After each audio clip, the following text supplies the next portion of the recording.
Siya ay si Sandro. Mahusay gumawa ng sapatos si Sandro. Ito kasi ang trabahong minana niya sa kanyang nasirang ama. Dito niya kinukuha ang pagtustos sa pang-araw-araw na pangangailangan nila ng kanyang kapatid na si Shirley.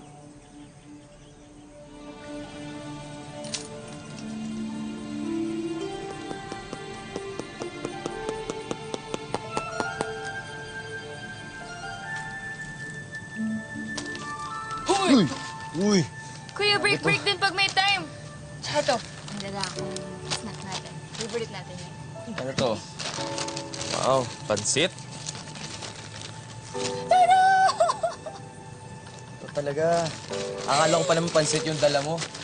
Paano mo naman kasi, kuya? Ayan lang kinaya ng powers ko. Tsaka, bariya lang po kaya yung binigay mo sa akin kanina.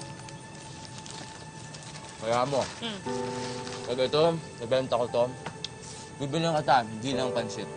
Kati fried chicken, cake. Oh? Di ba favorite Promise na, ha? Promise. Kahit Okay, hirap sige. sa buhay, masaya naman ang magkapatid.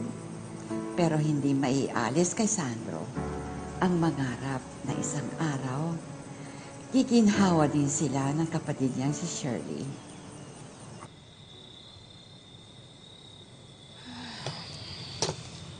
Kaya mas nagsisipag siya sa paggawa ng sapatos. Buo ang loob niyang makakabenta.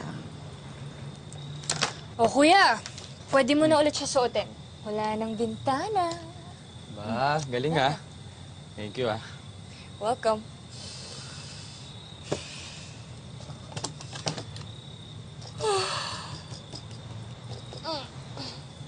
Pahinga ka na kaya?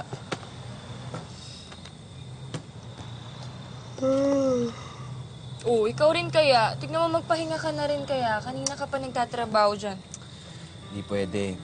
Pag hindi ko ito natapos, wala tayong benta bukas. Wala tayong pera. Paano ko na mabibili yung cake mo, yung fried chicken mo, tsaka yung pansit? Yan mo?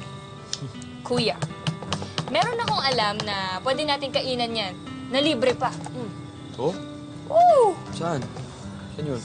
Sa panaginip. Ito talaga. Oo! Puro ka biro, ha? Hey! Tara na nga, sige na.